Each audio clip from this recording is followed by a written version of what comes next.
अरे भाभी, क्या कर रही हैं आप? मैंने सोचा था आपके साथ बैठ के गप्पे लड़ाऊंगी और आप यहाँ काम करने में लगी हैं। अरे नहीं दीदी, वो कुछ साड़ी थी, फोल्ड करके अलमारी में रख रही थी। आइए ना, बैठिए। लाइए, मैं आपकी हेल्प कर देती हूँ साड़ियाँ जमाने में।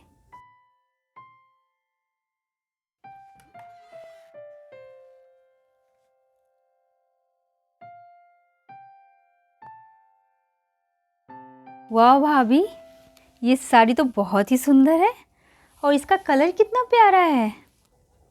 माननी पड़ेगी आपकी पसंद। सच में दीदी, आपको ये साड़ी बहुत अच्छी लगी। आपका चॉइस बहुत अच्छा है भाभी।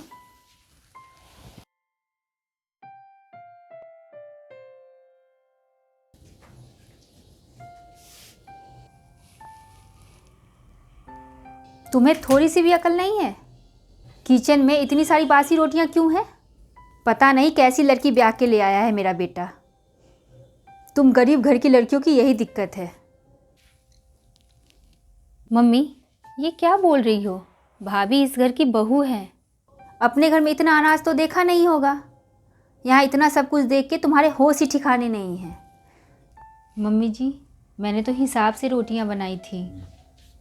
मम्मी जी, कल रात को ये बाहर से खाना खा के चले आए थे तो इनके हिस्से की रोटियां बच गई थी।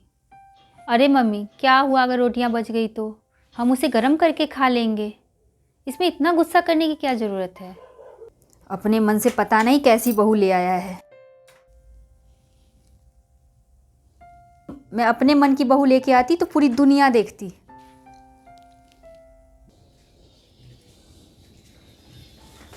अरे भाभी, आप मम्मी की बात का बुरा मत मानिए। मम्मी तो बस ऐसे ही बोलती है, दिल की बुरी नहीं है।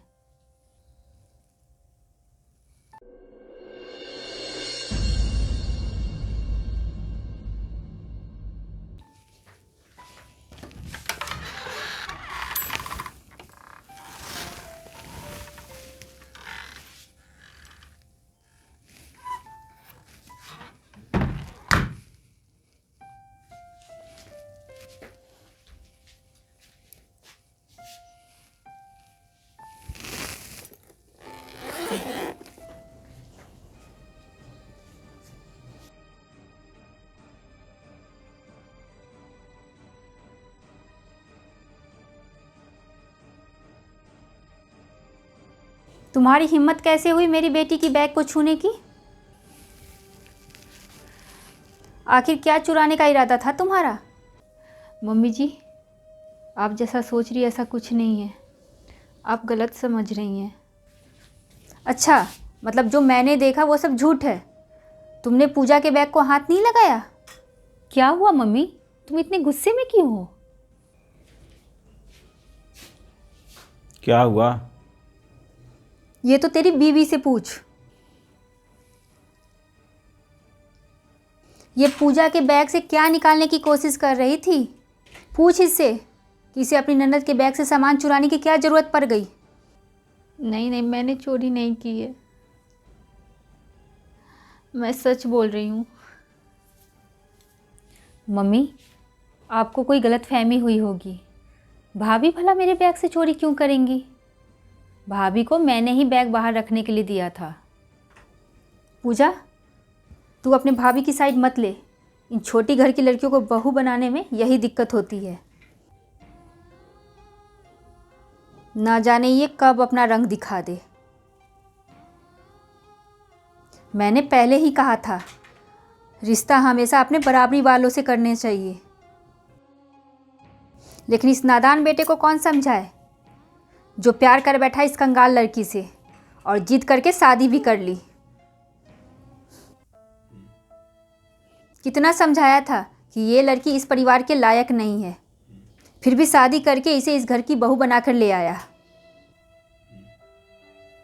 देख ले इसके लक्षण, अपनी ही ननद के बैग में चोरी करती हुई पकड़ी गई है। चोर कहीं की। चुप हो जा मम्मी, बहुत सुन लिया मैंने आपकी बकवास और बहुत सह लिया अपनी पत्नी का अपमान। मैं जानता हूँ कि आप राधिका को पसंद नहीं करती, हर वक्त उसे नीचा दिखाने की कोशिश करती रहती है। हमेशा राधिका के गरीब होने का मजाक उड़ाती रहती हो। मेरी पत्नी चोर नहीं है, कम से कम उसे बोलने तो दो, उसको अपनी बात रखने का मौका तो दो। हो सकता है जो आपने देखा हो वो नज़रों का धोखा हो, आपने जो देखा वो सच ही हो, ये ज़रूरी तो नहीं है ना। राधिका तुम बताओ क्या बात है। कल मैं अपनी अलमारी की सफाई करते वक्त अपनी साड़ियों को जमा रही थी। उस वक्त दीदी भी वहीं थी। दीदी को मेरी एक साड़ी बहुत पसंद आई। दीदी उस साड़ी को देखकर बार बार खुश हो रही थी। दीदी वो साड़ी लेना चाहती थी लेकिन मुझसे बोल नहीं पाई। बस वही साड़ी मैं दीदी को सरप्राइज़ देने के लिए उनके बैग में रख रही थी। मैंने सोचा कि जब दीदी अपने ससुराल पहुंचेंगी तब मेरा छोटा सा गिफ्ट देख के बहुत खुश हो जाएंगी। बस मैं दीदी के बैग में वही रख रही थी। आप बैग खोल कर देख लीजिए, इसमें साड़ियाँ ही हैं। देखा मम्मी, आप जिसका बार बार अपमान करती हो वो आपकी बेटी के खुशियों का ख्याल रखती है। अब समझ आया कि आपका कभी कभी नज़रों का धोखा ही रिश्ते खराब करने का कारण बनता है।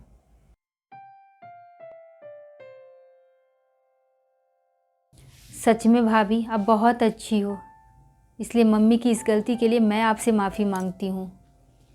प्लीज़ भाभी मम्मी को माफ़ कर दीजिए। आज के बाद मम्मी ऐसा कभी नहीं करेगी।